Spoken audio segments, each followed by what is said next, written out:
বাড়িতে ছোটোখাটো অনুষ্ঠান থাকলে 20-30 জনের জন্য যদি রান্না হয় অনায়াসে এই রেসিপি দেখে বানিয়ে নিতে পারবেন। আশা করি আপনাদের ভিডিও খুবই ভালো লাগবে।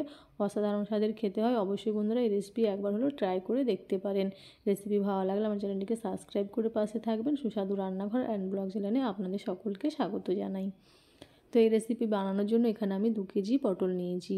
পটলের গায়ের খোসা ছাড়িয়ে নেব। অল্প অল্প করে খোসা রেখে পটলটা ছাড়িয়ে নিচ্ছি।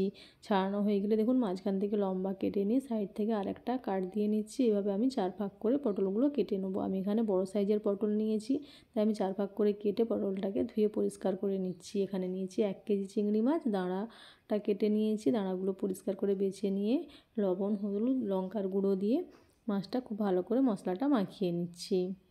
আর এখানে আমি নিয়েছি 2 কেজি আলু। আলুর গায়ের খোসাটা ছাড়িয়ে নিয়ে লম্বা লম্বা করে দেখুন এইভাবে কেটে নিয়েছি। তো এইভাবে কেটে নেওয়ার পরে আলুটাকেও ধুয়ে নিতে হবে। পরিষ্কার জল দিয়ে ধুয়ে নেব। কড়ার মধ্যে দিয়েছি রিফাইন তেল। তেলের মধ্যে পটলগুলো দিয়ে দিচ্ছি। ডুবো তেলে পটলটা ভেজে নিতে হবে। অনুষ্ঠান বাড়িতে কিন্তু এইভাবেই রান্না হয়। তো অবশ্যই বন্ধুরা এইভাবেই বাড়িতে বানিয়ে নিলে কেউ বুঝতেই পারবে না যে এটা বাড়িতে বানানো হয়েছে।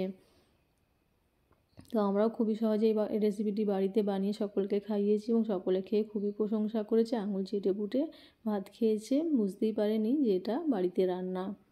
তো এইভাবে পটলগুলো লাল করে ভেজে তুলে নিয়েছি। আর ওই তেলের মধ্যে দিয়ে দিয়েছি আলু। আলুর মধ্যে অল্প করে লবণ দিয়ে দেবো। তারপর আলুটাকেও লাল করে ভেজে নিতে হবে। তো দেখুন আলুটাও খুব ভালো করে ভেজে নিয়েছি। আলুটাও ভেজে নিয়ে তেল ঝরিয়ে নিয়ে তুলে নিচ্ছি। তো এইভাবেই সমস্ত আলুগুলোকেও ভেজে নেব। তো এইভাবেই পটল আলুটাকে প্রথমে খুব ভালো করে ভেজে নিচ্ছি। এরপরে চিংড়ি মাছটা ভেজে নেবো। হাতায় করে একবার মাছটা মিশিয়ে নিচ্ছি। তারপরে তেলের মধ্যে আমি 2 হাতা করে দিয়ে মাছগুলো ভেজে নেব। 2 হাতা করে দিয়ে দেখুন ভেজে নিচ্ছি। তারপরে যে মাছগুলো আছে তারপরে আবার ভেজে নিতে হবে। তো উল্টে পাল্টে মাছটা ভেজে নেব। লাল লাল করে ভাজা হয়ে গেলে মাছটা থেকেও তেল ঝরিয়ে নিয়ে মাছটা তুলে নিচ্ছি। তো এইভাবেই সমস্ত মাছগুলোকে ভেজে তুলে নিতে হবে। এরপর একটা মিক্সারের জারে দিয়ে দিয়েছি 8-10 পিস কাজু বাদাম, 2 চামচ পোস্ত, 2 চামচ চারমগজ। জল দিয়ে এটাকে একটা পেস্ট বানিয়ে নেব। এরপর আবার কড়াই বসিয়ে দিয়েছি সরষের তেল। তেলটা গরম হয়ে গেলে দিয়ে দিচ্ছি পেঁয়াজ কুচি। পেঁয়াজটাও খুব লাল করে ভেজে নিতে হবে। দেখুন খুব লাল করে পেঁয়াজটা ভাজা হয়ে গেলে পেঁয়াজ ভাজার মধ্যে আমি দিয়ে দেবো আদা রসুন বাটা। এখানে আমি বড় চামচের 2 চামচ আদা রসুন বাটা দিয়েছি। আদা রসুন বাটা দিয়ে খুব ভালো করে ভেজে নিচ্ছি। যতক্ষণ না আদা রসুনের গন্ধ যাচ্ছে ততক্ষণ ভেজে নিয়েছি। অল্প করে জল দিয়ে দিয়েছি যাতে তলাতে ধরে না যায়। এরপরে দিয়ে দিচ্ছি ঝালের জন্য 3 চামচ লঙ্কার গুঁড়ো। এরপরে দিয়ে দিচ্ছি 2 চামচ ধনে গুঁড়ো, 2 চামচ জিরে গুঁড়ো, 2 চামচ হলুদ গুঁড়ো দিয়ে খুব ভালো করে মিশিয়ে নিচ্ছি। দিয়ে দেবো স্বাদ মতো লবণ। অল্প করে জল দিয়ে মশলাটা কষিয়ে নেব।